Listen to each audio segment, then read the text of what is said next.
Aleluia, glória a Deus, Deus é bom. Você falou mesmo com quem estava perto de você? Quem estava de um lado, do outro, na frente, atrás. Aleluia. Eu não vou dar um tema para essa ministração, mas nós vamos tratar de alguns assuntos e eu acho que a gente vai passear um pouco mais sobre humildade nessa noite. Amém? Porque eu preparo alguma coisa, mas eu sempre deixo espaço para o Senhor dar mais ênfase numa parte ou em outra.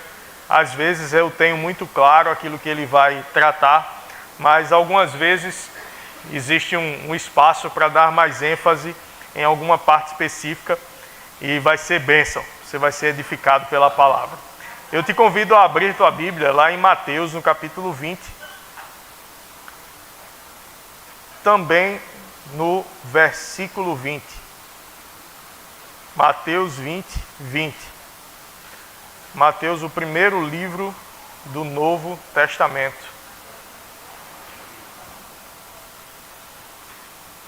Você está lá?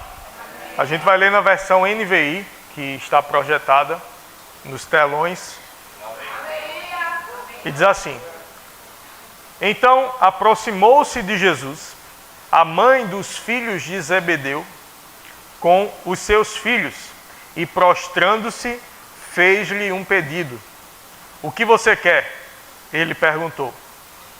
Ela respondeu: permite que no teu reino esses meus 2 filhos sentem um à tua direita e o outro à tua esquerda. Jesus lhe disse: vocês não sabem o que estão pedindo. Acaso podem beber o cálice que estou prestes a beber? Podemos, responderam. Jesus lhes disse: certamente vocês beberão do meu cálice, mas o sentar-se à minha direita ou à minha esquerda não cabe a mim conceder. Esses lugares pertencem àqueles para quem foram preparados pelo meu Pai. Quando os outros 10 ouviram isso, ficaram indignados com os 2 irmãos.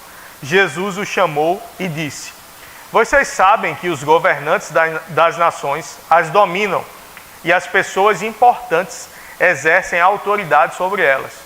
Não será assim entre vocês. Ao contrário, quem quiser tornar-se importante entre vocês deverá ser servo, e quem quiser ser o primeiro deverá ser servo dos demais, tal como o Filho do Homem, que não veio para ser servido, mas para servir e dar a sua vida em resgate por muitos. Essa passagem, ela relata um acontecimento onde 2 dos 12 discípulos de Jesus, ou seja, pessoas que andavam com ele, pessoas que viam o procedimento de Jesus, mas 2 deles, me parece pelo contexto, que foram chamar a mãe.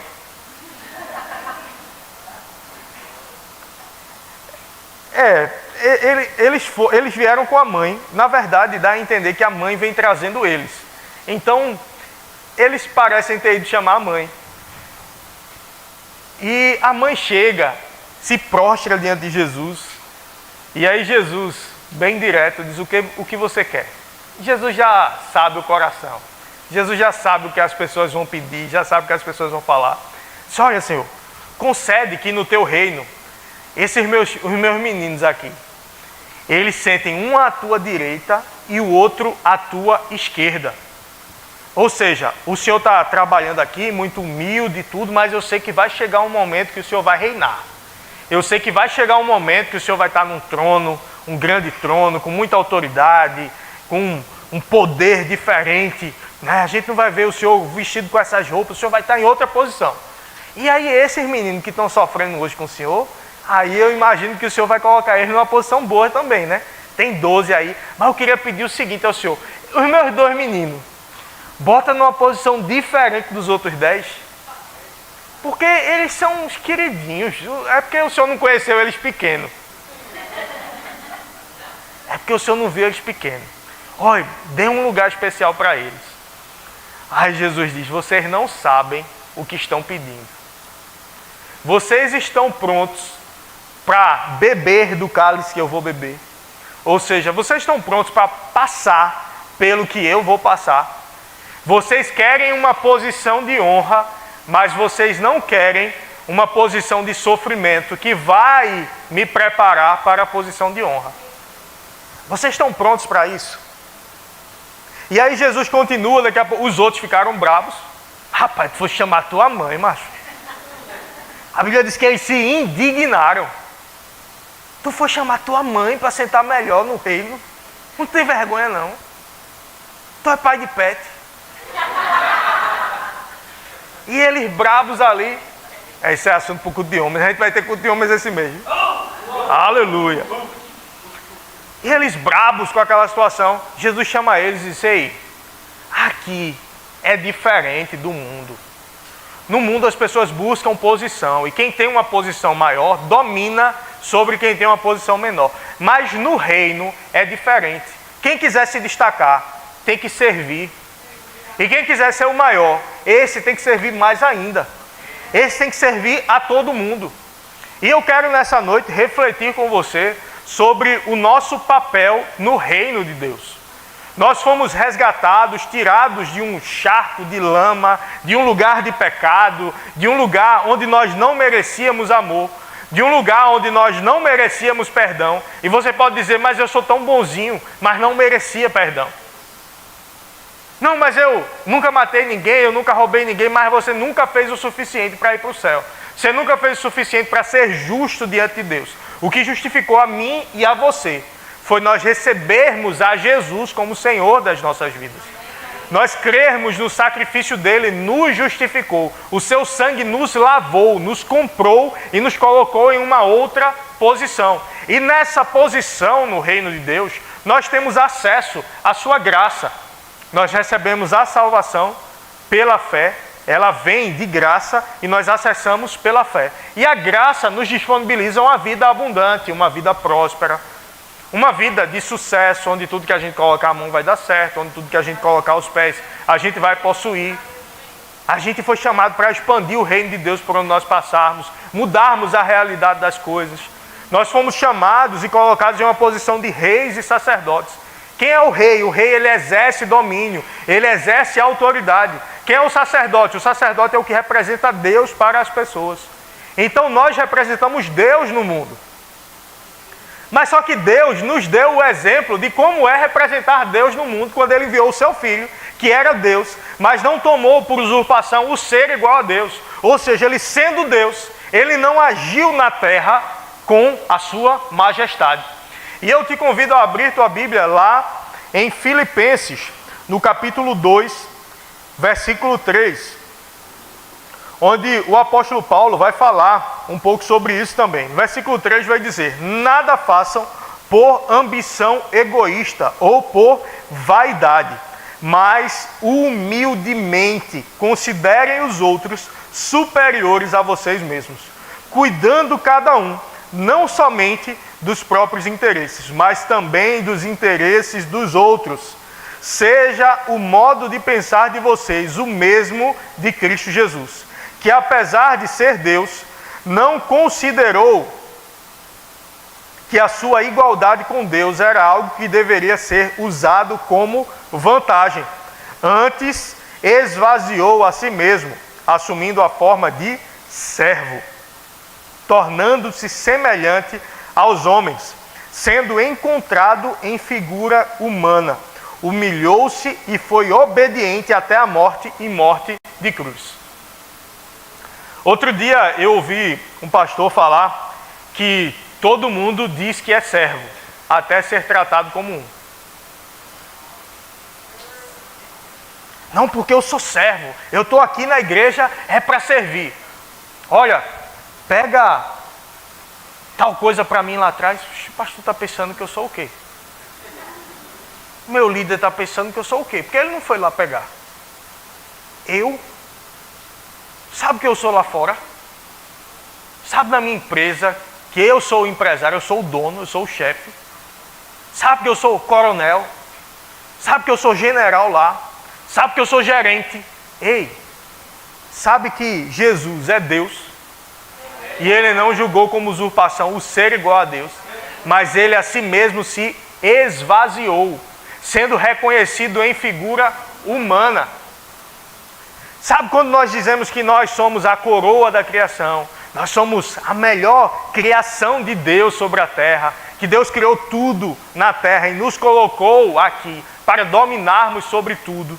Então nós somos a melhor criação dele, mas eu não sou melhor do que outra criação dele que é igual a mim. Eu não sou melhor do que você por causa disso. Eu não sou melhor do que quem está no mundo por causa disso. Porque quem está no mundo, ele só está em um tempo diferente do meu. Eu estava no mundo e fui resgatado e hoje estou aqui. Se eu estou na posição de pastor, eu não sou melhor do que você, porque eu estou na posição de pastor. Porque eu estou na posição de pastor por causa de uma unção que Deus deu de graça para mim. E Ele te chamou para outra coisa. Então, o posicionamento hierárquico, ele não faz de alguém maior ou melhor do que alguém. Nós somos irmãos em Cristo. E aqueles que não são nossos irmãos, quem não é meu irmão? Quem não é filho de Deus não é meu irmão. E quem é filho de Deus? A todos quantos o receberam, deu-lhes o poder de serem feitos filhos. Então quem nasceu de novo é filho de Deus. Quem não nasceu de novo, ele é uma criatura, mas é um filho em potencial. E cabe a mim, com esse amor, tendo no coração o que Jesus teve, eu entender, eu preciso ir lá fora, buscar esse perdido. Eu preciso amar esse perdido. Eu preciso entender que Deus me colocou em uma posição privilegiada, mas não foi para usufruir dessa posição e ficar aqui esperando Ele voltar. E que bom, um dia eu vou para o céu. Não, mas aqui é para trabalhar. Aqui é para resgatar pessoas. Aqui é para amar pessoas. Aqui é para cuidar uns dos outros. Mas se eu coloco, não, mas a minha posição, mas o meu papel, o meu lugar, aí eu começo a considerar que eu sou maior do que o outro. E a Bíblia diz, considere os outros maiores do que você. Eu tenho que olhar para o meu irmão e vê-lo tão importante quanto eu.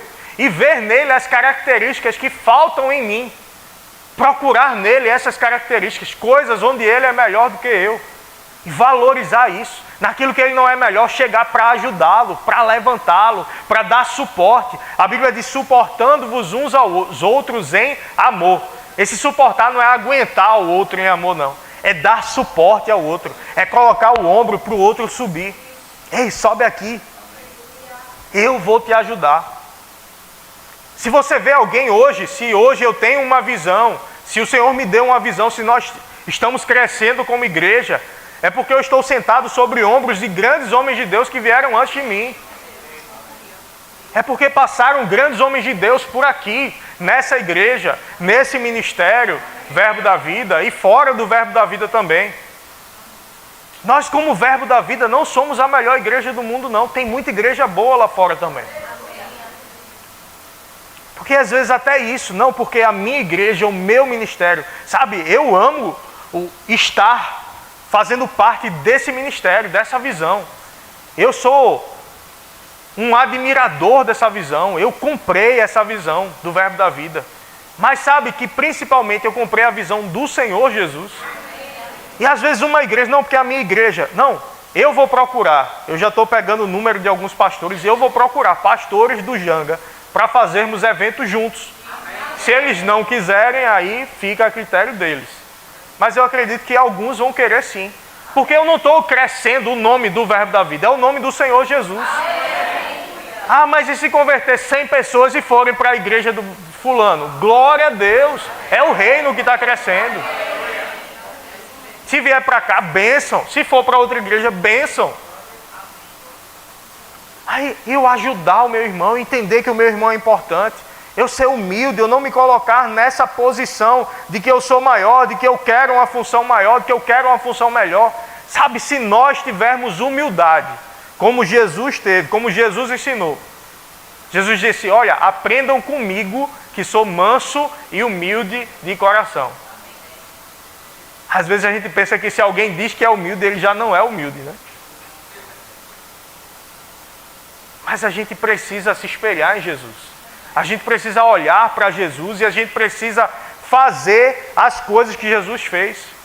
Andar, levantando pessoas. A Bíblia diz em Atos 10, 38, o qual andou por toda parte, fazendo o bem e curando a todos os oprimidos do diabo, porque Deus era com ele. Quando Deus é com você, você anda por toda parte fazendo o bem, fazendo a diferença na vida de pessoas. Então as pessoas precisam chegar perto de você e sentir o toque de Jesus através da minha e da tua vida. As pessoas vão chegar e vão ver Jesus através de mim e de você. Mas como vão ver Jesus em alguém soberbo? Como vão ver Jesus em alguém que só quer se colocar em uma posição onde é melhor do que ela, onde é maior do que ela, onde não se interessa pelo outro, onde não ouve o outro? Meu irmão, igreja é uns aos outros. Às vezes tem um irmão na igreja, entrou e saiu 10 vezes. Não, o pastor tem que falar com o irmão aí, ó. Esse irmão ali está sozinho, não tem ninguém da liderança para vir falar com esse irmão, não. Alguém da liderança? Tem alguém, algum filho de Deus aqui? Então eu vou lá, eu vou ajudar o irmão, vou falar com o irmão, vou introduzir o irmão na visão. Quem é esse irmão aqui que eu não conheço? Ah, eu não conheço alguém, tem um pessoal do Primeiro Amor aí que vai lá falar com ele. Não, eu vou lá falar com ele. Meu irmão, você está meio triste hoje? Vê um irmão que a gente já conhece, olhar no olho dele, falar com ele, perceber as pessoas.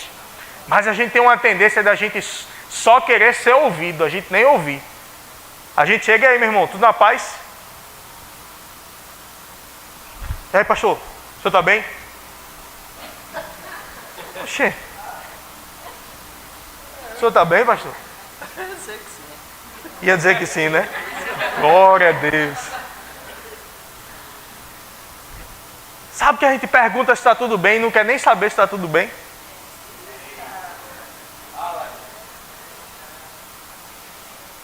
Às vezes eu passo por alguém, pai, você está bem? Tô. Aí eu passo. Teve gente que já respondeu, aí tá bem mesmo. Porque às vezes a boca diz que está bem, mas o olho diz que não está tão bem assim não. Mas a gente precisa se interessar verdadeiramente pelo outro. A gente precisa amar verdadeiramente o outro. A gente precisa se importar verdadeiramente com o outro. Já percebeu você conversar com uma pessoa que ela não ouve nada do que você fala e ela já fala por cima? Mas eu comprei um iPhone 12, ó, tô tão feliz. Ah, o 12 é. Mas o 12, o pessoal tá falando tão mal do 12, né?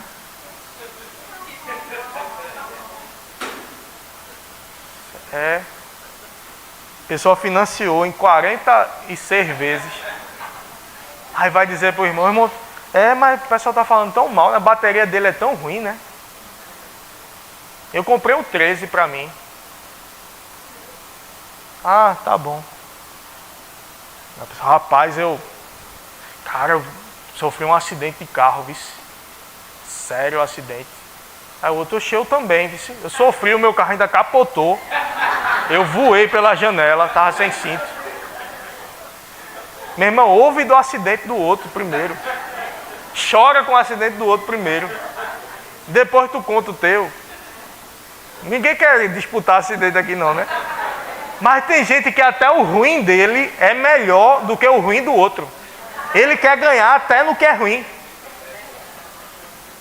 Ele quer ganhar até nos problemas. Meu irmão, se importa, ouve o outro.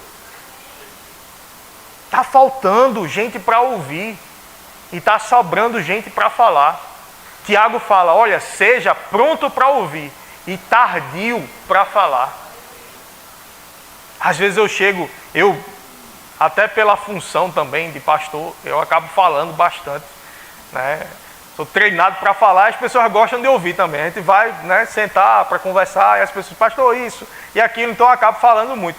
Mas quando eu chego num lugar, por exemplo, onde eu fui convidado para estar naquele lugar, às vezes eu vou, saio e dou 2 palavras lá. E tem alguém que me conhece no meio e diz, oxi, por que tu ficou tão calado? Porque eu quero ouvir as pessoas. Eu quero conhecer as pessoas desse meio que eu estou chegando agora.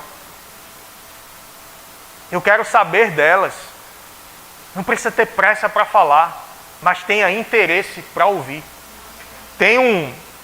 Quando eu estava na minha formação como policial, a gente foi para um uma cadeira lá, uma matéria que a gente estava pagando, de transposição de edificações. E aí tinha uma parede, um muro bem alto, num determinado lugar, e a gente foi para lá e a gente aprendia a pular, a subir em muro, descer de muro, fazer umas coisas lá. E quando eu vi aquela parede bem alta, eu disse, rapaz, é alto, hein? Aí o major que estava à frente da instrução disse, ó, a gente vai subir, tá? A gente vai fazer uma linha embaixo, outros vão subir nos ombros dos que estão embaixo, e a gente começa com 5, 4, 3, até o último que vai lá para cima. Eu olhei, eu disse, coitado do que vai lá para cima, viu? Porque o negócio é alto. Aí disse, pronto, a gente vai ver um dos menores aqui para ir lá para cima. O que você está rindo? Aí eu... Rapaz, me imagina, 20 quilos mais magro. Então, pequeno dessa finura. E a cabeça não diminui não, né? Ela aumenta. É pirulito pop, né? Isso já passou, isso era época de colégio. Aí lá vai eu subir para ir lá para cima. Mas sabe quem estava sustentando o peso? Quem estava lá embaixo. Só era possível alguém chegar lá em cima, até para puxar os outros, porque depois que chega lá em cima, aí vem outro e a gente vai subindo, até subirem vários lá para cima. Mas só é possível alguém ir lá para cima, porque alguém se dispôs a dar o ombro para o outro pisar. Sabe que nós fomos colocados em uma visão. Deus tem uma visão para o Janga, Deus tem uma visão para Paulista, Deus tem uma visão para Pernambuco. E Ele nos deu uma visão para nós cumprirmos. Mas se eu considerar o meu nome importante, a visão nunca vai ser cumprida. Se você considerar o teu nome importante, o teu sonho importante, a visão do Senhor para o corpo nunca será cumprida. Mas sabe quando é que o teu sonho vai ser cumprido? Que a tua visão vai ser cumprida? Quando você se importar em cumprir a visão do Senhor para esse lugar. Quando você se importar em servir ao Senhor nesse lugar, abrindo mão de sonhos, abrindo mão de conforto pessoal, aí é um lugar, quando você nem lembra dos seus sonhos, e você sonha os sonhos do Senhor, Ele passa a sonhar os teus sonhos. Qual a colheita que você quer ter? Qual a plantação que você tem dado? Plante no reino de Deus. Plante no reino do Senhor. Tenha o mesmo coração que Jesus também teve. E nessa caminhada para cumprir uma visão, sabe o que há de mais importante? Pessoas. Porque existe uma visão, existem conexões de pessoas para cumprir essa visão, e existem programas, métodos. Então a gente vai ter um departamento, a gente vai ter os grupos de conexão, a gente vai ter muitos métodos para cumprir a visão. Mas a visão é cuidar de pessoas. Se nós estivermos crescendo, estivermos cheios de departamentos, mas as pessoas não estiverem sendo cuidadas, a visão não foi cumprida. Só que eu tenho que me colocar em uma posição de a visão precisa ser cumprida cuidando de pessoas, e eu preciso me colocar em um lugar de cuidar de pessoas. Não é responsabilidade da liderança, é responsabilidade da igreja. Tem um livro, O Fim da Igreja Espectadora. Eu acho que tem até no Verbo Shop. Tem, que eu estou vendo aqui na última fileira, de baixo, o segundo livro da esquerda para a direita. Pega para mim, por favor, Marcos. O Fim da Igreja Espectadora. Não é isso aí? Tá certo? O Fim da Igreja Espectadora. É bom que a capa do livro é como um... Sem pressa. Obrigado, viu? Tá vendo? Ele disse sem pressa. A capa do livro é um auditório vazio. Pastor, todo pastor, né? Toda igreja, ela quer estar cheia. As pessoas querem que a igreja esteja cheia. Mas qual é a visão do livro? É que nós estejamos na igreja não como espectadores, mas como pessoas que estão trabalhando para o cumprimento de uma visão. Então eu não venho para a igreja para sentar e assistir um culto. Até porque culto não se assiste, culto se presta. Culto é um ato de entrega de algo a uma divindade. Então nós viemos aqui para entregar algo a uma divindade. Ao Senhor, ao Deus dos deuses. Nós viemos entregar nosso culto a Ele. Então não cabe a nós sairmos. Hoje eu não gostei muito da palavra, não. Eu acho que a oratória desse pastor que pregou hoje não é tão boa, não. Eu gosto mais de uma palavra mais inclusiva, que levanta mais as pessoas, que me deixa sair da igreja mais animado, mais motivado. Eu acho que é uma palavra mais... um sermão expositivo, como eu gosto do pastor fulano, que prega um sermão expositivo. Meu irmão, a gente vem para a igreja para ser incomodado mesmo. A gente vem para a igreja para ser confrontado mesmo. Porque é no confronto que eu vou crescer. É no incômodo que eu vou crescer. Jesus disse, olha, vocês querem estar comigo? Vocês têm que comer da minha carne e beber do meu sangue. Isso fala de uma aliança profunda. Quem estava no público dele sabia o que ele estava falando. Sabia que era uma aliança de sangue que ele estava falando. Disposto a dar a vida por ele. Ei, quem está comigo tem que passar por isso também. E aí teve gente que começou a se levantar e ir embora. E aí alguém dos discípulos, Senhor, o povo está indo embora. Vocês não querem ir também não? Jesus não se importava. Jesus não se importava com isso. Não é que ele não se importava com pessoas, mas ele não abria mão da mensagem para agradar pessoas. Ele sabia que as pessoas tinham que se adequar à mensagem, não a mensagem se adequar às pessoas. E nós precisamos entender isso. E nós precisamos ter uma vida cristã que vai fugir muitas vezes do conforto. Vai fugir de uma posição confortável. Sabe que é desconfortável sair como tivemos no domingo, da tarde para a noite. Um tempo aqui de evangelismo e foi um tempo poderoso. Foi um tempo poderoso. Tivemos cerca de 30 pessoas aqui. Ficou um grupo aqui orando.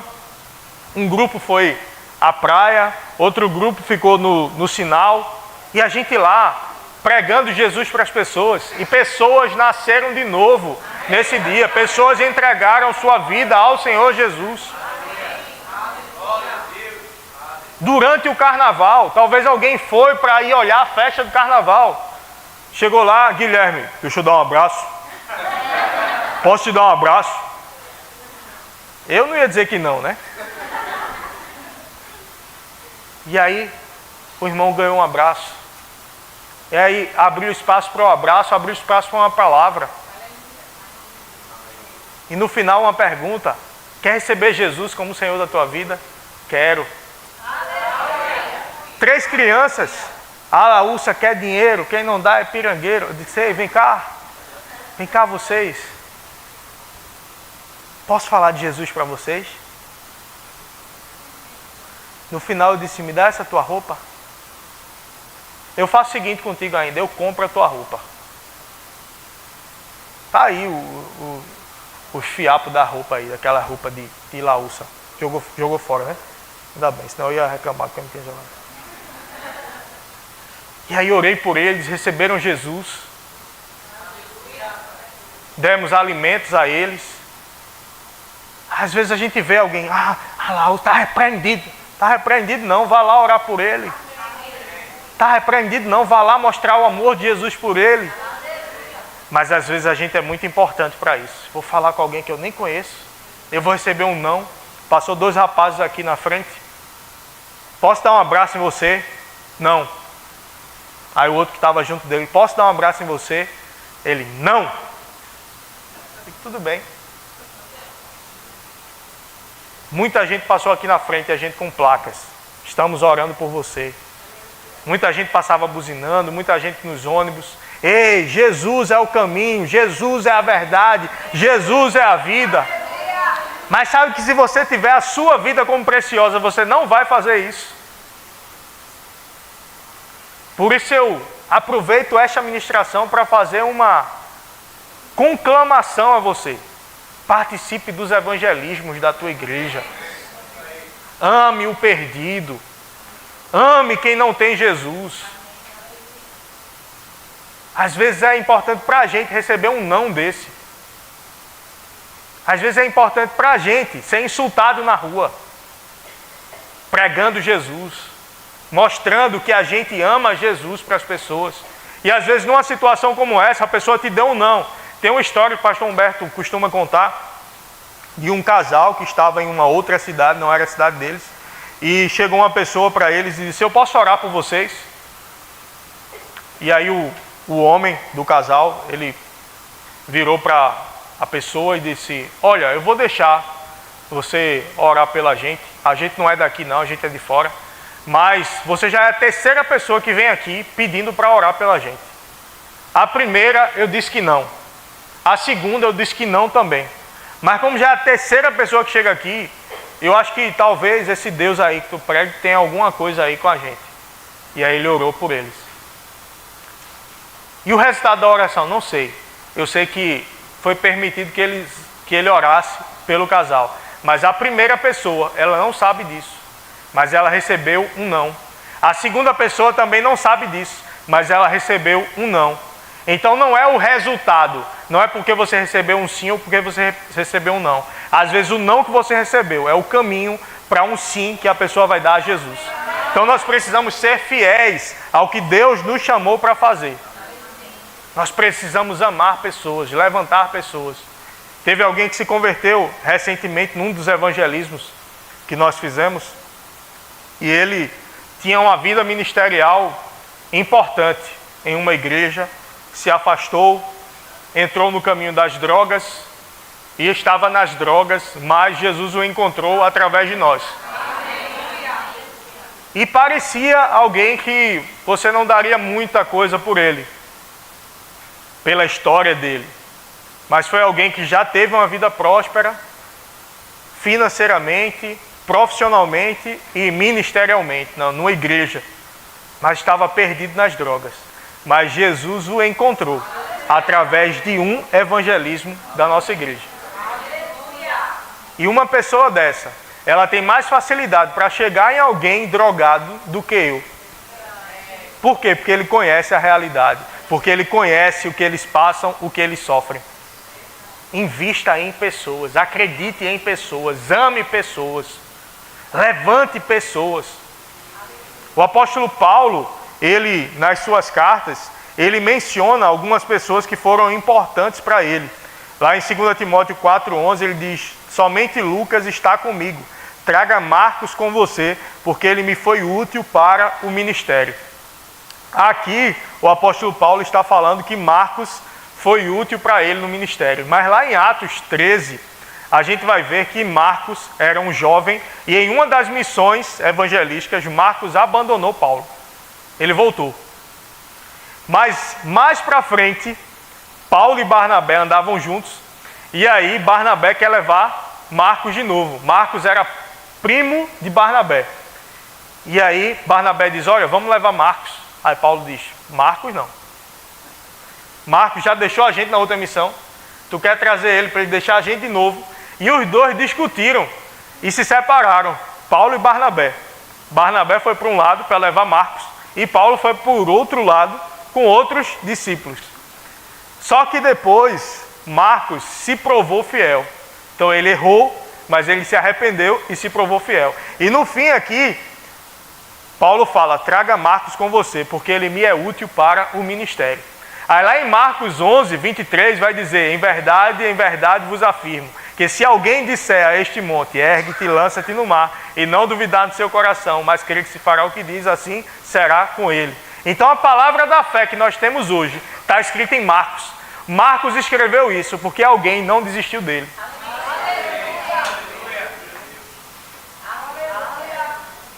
Porque alguém disse: ele errou, mas eu quero ele comigo. Qual é o nível de misericórdia que você tem com quem erra com você? Qual o nível de misericórdia que você tem com quem erra na igreja, na família, nas suas amizades? Não, ele errou comigo, já era. Agora é ele para lá e eu para cá. Eu perdoo. Eu nada contra ele. Mas é ele lá e eu cá. Ele segue o caminho dele, eu sigo o meu. Isso é perdão? Eu quero já chamar o grupo de música. Isso é perdão mesmo? Ei, investe em pessoas. Ei, ama pessoas. Quem sabe você não está investindo em alguém que vai ser um grande homem de Deus ou uma grande mulher de Deus, que vai alcançar tanta gente, que vai levantar tanta gente, que vai ajudar o Senhor Jesus a salvar tanta gente. Mas nós não podemos ter a nossa vida como preciosa para que essa visão se cumpra.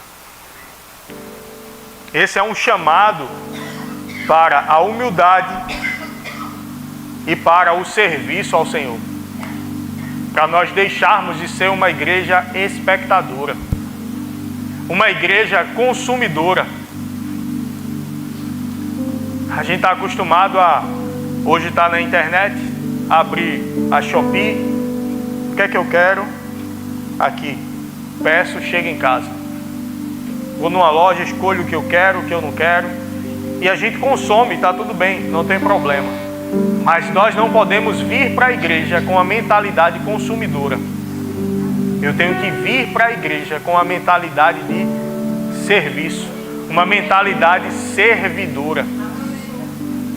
Eu não gosto nem daquela expressão, você quer aceitar Jesus? Se você observar, eu costumo dizer, você quer receber Jesus como o Senhor da tua vida? Não é que esteja errada em si a pergunta que é aceitar Jesus. Pode ser aceitar Jesus como o Senhor da tua vida. Mas às vezes parece que Jesus é um pobre coitado que está morando na rua, vestido de trapos, e você vai aceitar o bichinho do Jesus. E ele vai sair da rua e vai vir morar na tua vida. Não, Jesus é o Senhor. Se eu não tiver Jesus como Senhor, quem está perdido sou eu.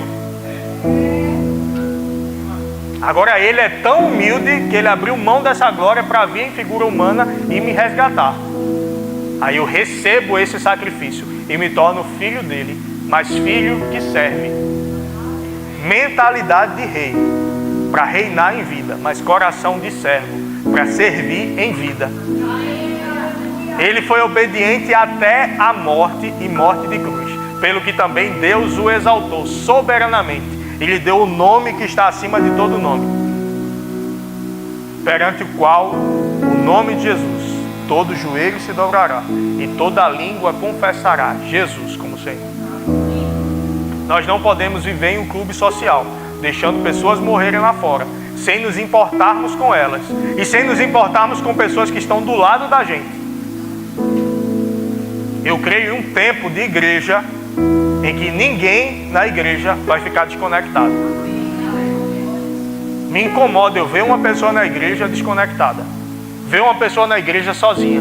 Não, mas ela não faz parte do meu grupo. Não, mas eu não tenho intimidade com ela. Gera intimidade. Chama ela para o teu grupo. Chama ela para andar contigo. Se importa com ela verdadeiramente. Igreja é uns aos outros. Quando a gente diz, fala com a pessoa que está do teu lado, não é uma mera formalidade, não. É porque eu não sou igreja sozinho, não. Cada dia cresce mais o número de desigrejados, de pessoas que dizem, eu não preciso de igreja não, porque a igreja sou eu. Não, você não é a igreja, nós somos a igreja. Nós somos juntos. Teve um missionário na China que disse, o grande compromisso de Deus é com as pessoas, e o nosso também deveria ser. D.L. Moody disse, se eu tivesse minha vida para viver de novo, gastaria mais tempo investindo em 12 homens. Aqui ele está falando, foi alguém que teve um grande ministério e está fazendo menção ao que Jesus fez. Pegar 12 homens da sociedade que não tinham nenhum valor ministerial, não eram homens letrados, preparados, pregadores, mestres da lei. Na verdade eram homens simples, e os que não eram simples eram rejeitados mais do que os outros. Como Mateus, por exemplo, que era um cobrador de impostos. Os próprios discípulos rejeitaram ele. Mas Jesus pegou esses homens e mostrou como é viver uma vida diferente.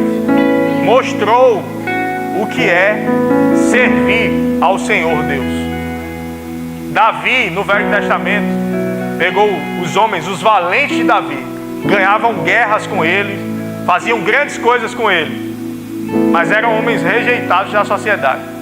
mas que viram em Davi, e Davi era um homem que tinha defeitos, mas via um caráter aprovado diante de Deus. Alguém que buscava a Deus verdadeiramente. Alguém que cumpria os princípios do Senhor verdadeiramente.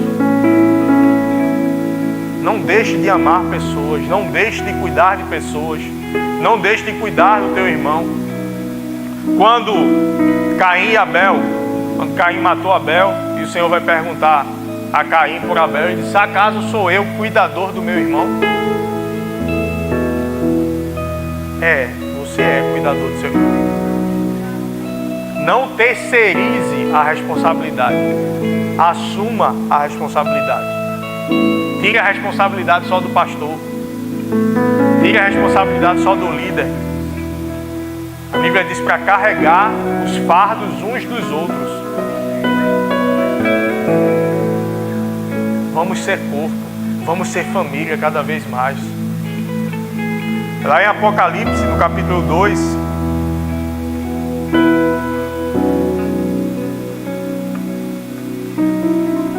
no versículo 2, vai dizer assim: conheço as suas obras.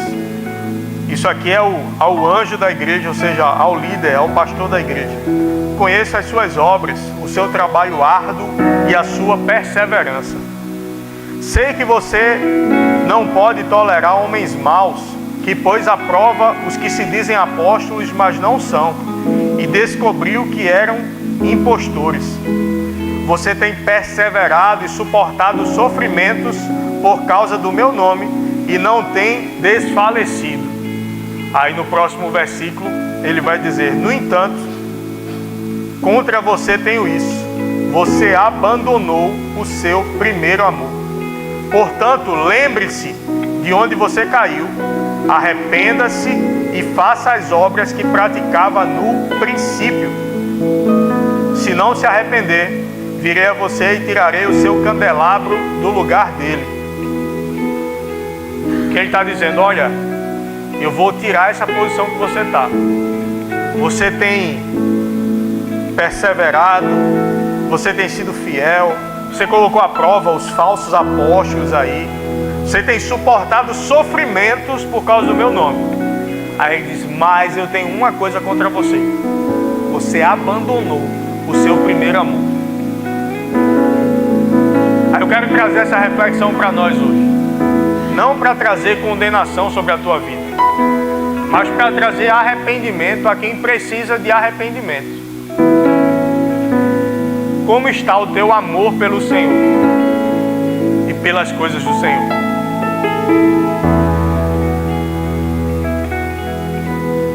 Como está a tua paixão pelo Senhor? Como está a tua paixão pela obra do Senhor? Quando tem uma escala para você tirar, você vem: mais uma escala. Mais um culto hoje de novo. Depois do feriado, depois do... Vamos lá. Vamos para a igreja. Você tem vindo assim ou você tem vindo? Eu vou para a casa do meu Pai. Lugar de oração, lugar de adoração. Eu vou encontrar os meus irmãos para juntos adorarmos ao Senhor. Adorar, amar, se apaixonar de novo pelo Senhor. Nós precisamos ser intensos na nossa paixão. Você já viu alguém, geralmente um adolescente, ou até mais velho já, apaixonado por alguém? E aí você vai conversar com ele, qualquer coisa: não, mas é porque ela, é porque o sorriso dela, é porque o jeito dela, porque ela me leva para mais perto do Senhor. A gente fala das coisas, né, da igreja, e a gente ora junto, e a gente lê a palavra junto, e ela. Meu irmão, eu tive que levar o carro na oficina, fazer um serviço e tal. Esse carro, né?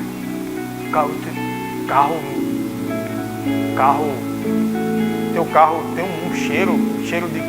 aquele cheiro de carro novo, né? Aí me lembra assim, o cheiro, me lembra que ela é tão cheirosa também, quando ela chega. Não, de qualquer assunto a pessoa faz menção para ela.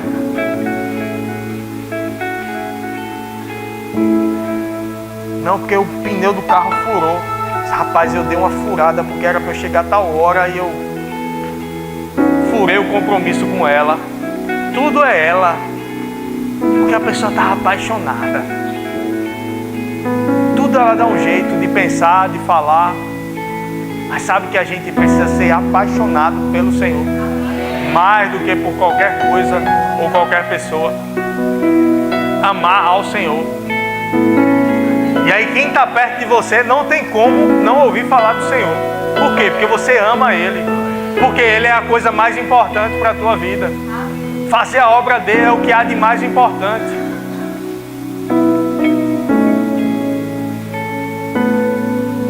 Isso deve consumir nossa vida. Isso deve consumir nossos pensamentos. Às vezes eu levanto de madrugada. Aí vou orar. Começo a orar.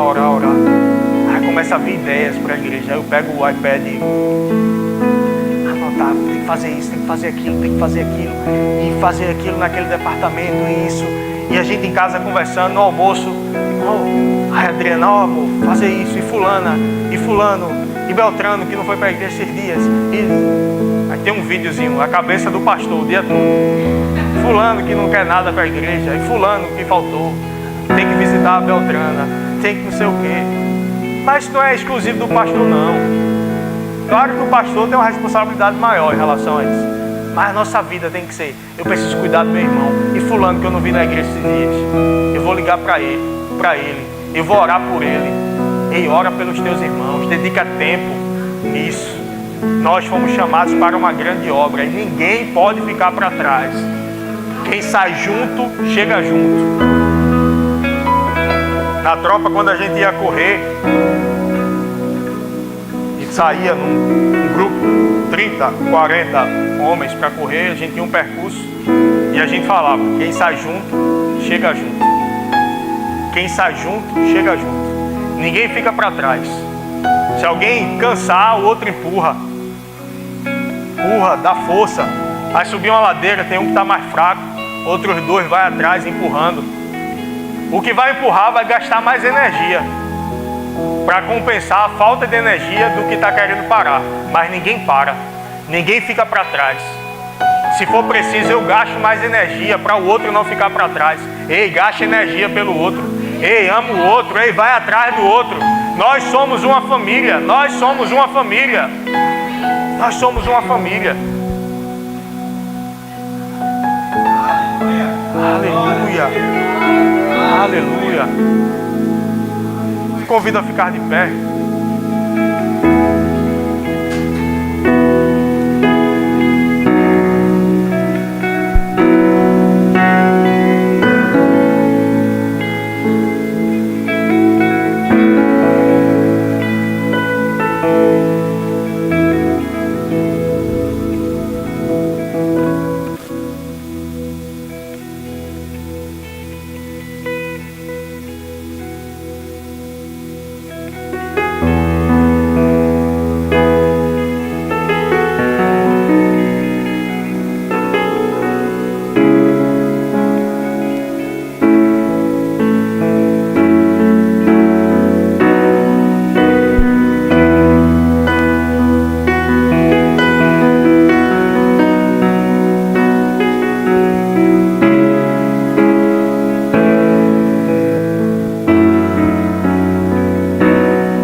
Que a gente canta uns para os outros.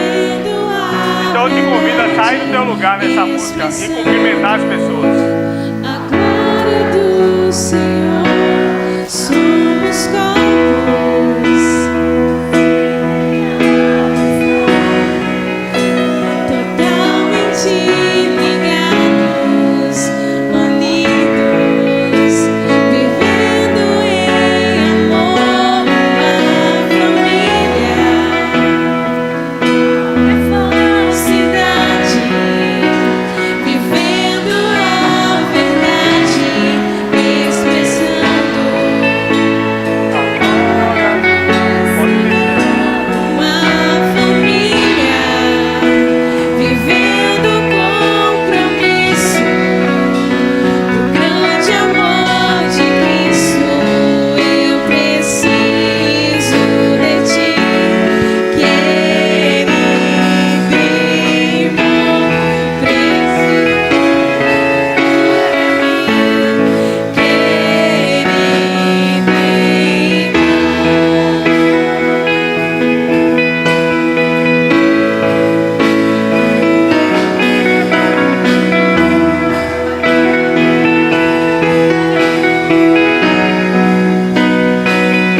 amo vocês demais.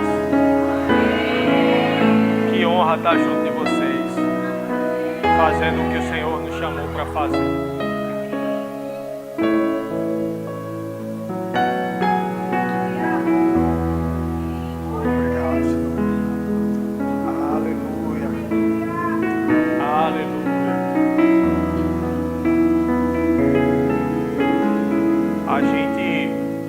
Vai crescer muito, mas a gente nunca pode perder esse senso de família. Nós somos e continuaremos sendo família. Aleluia.